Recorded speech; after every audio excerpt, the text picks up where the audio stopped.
वडोदरा जिला शिक्षा अधिकारी की कचहरी पर बोर्ड के इम्तिहानों को लेकर जोनल अधिकारियों की एक विशेष बैठक का आयोजन हुआ था। गुजरात माध्यमिक और उच्चतर माध्यमिक शिक्षा बोर्ड की ओर से आने वाले दिनों में 10वीं और 12वीं बोर्ड के इम्तिहानों का आयोजन गुजरात में किया जाने वाला है। तब जिला शिक्षा अधिकारी की कचहरी पर जोनल अधिकारियों की बैठक का विशेष आयोजन आज करवाया गया। बैठक के दौरान वडोदरा शहर जिला के सभी परीक्षा खंडों को सीसीटीवी से सज्ज करने और साथ ही वक्त रहते समीक्षा कर लेने के मामले में अहम फैसला किया गया।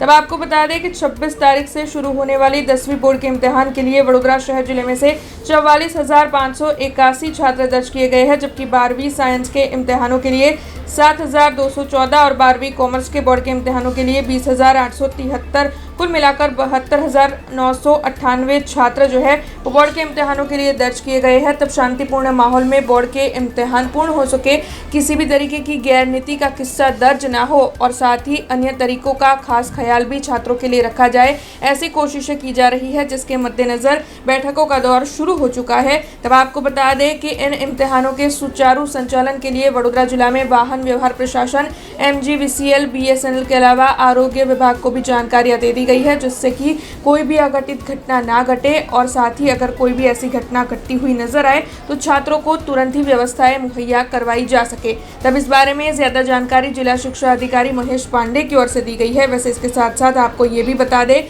कि वडोदरा की सेंट्रल जेल के परीक्षा केंद्र पर भी 13 कैदी इम्तिहान देने वाले हैं, जिसे लेकर भी तैयारियां कर दी गई है। गुजरात माध्यमिक और उच्चतर माध्यमिक शिक्षण बोर्ड द्वारा आगामी 26 फेब्रुआरी थी ધોરણ 10 અને ધોરણ 12 ની પરીક્ષાઓ ચાલુ થવાની છે। એમાં SSC વિભાગના 4 ઝોન અને HSC વિભાગના 2 ઝોન એમ કુલ 6 ઝોન છે। કુલ 6 ઝોનમાં 267 પરીક્ષા કેન્દ્રો ઉપર 2572 બ્લોકમાં 72,668 જેટલા વિદ્યાર્થીઓ પરીક્ષા આપવાના છે। આપણે કેદીઓની જોઈએ તો ધોરણ 10માં 9 અને ધોરણ 12માં 4 એમ કુલ 13 જેટલા કેદીઓ પણ પરીક્ષા આપવાના છે। એ ઉપરાંત આપણે જોવા જઈએ તો સમગ્ર જેટલા સેન્ટરો છે તમામ સેન્ટરો પર CCTV ઉપલબ્ધ છે। ધોરણ 10 અને ધોરણ 12ના બોર્ડના વિદ્યાર્થીઓને મૂંઝવતા પ્રશ્ન માટે 14 જેટલા કાઉન્સિલરની નિમણૂક છે। તેમાં વિવિધ વિષય નિષ્ણાત મનોચિકિત્સકો પણ છે।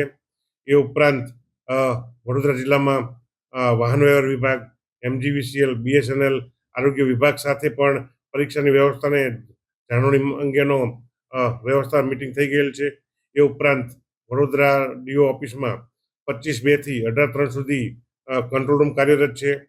તમામ 6 ઝોનો સાથે પરીક્ષાને લગતી પરીક્ષા સેન્ટરની વિગતોની મીટિંગ પૂર્ણ થઈ ગઈ છે। એ ઉપરાંત ખાસ આ વખતે કરજણ ખાતે નવું વિજ્ઞાન પ્રવાહનું કેન્દ્ર શરૂ કરેલ છે, જ્યાં 180 જેટલા વિદ્યાર્થીઓ પરીક્ષા આપવાના છે। ખાસ બોર્ડની આ વખતે દિવ્યાંગ માટે 1 કલાકની 20 મિનિટ એમ લેખે 3 કલાકનું જે પેપર હોય એના માટે 60 મિનિટ એક્સેસ આપી છે।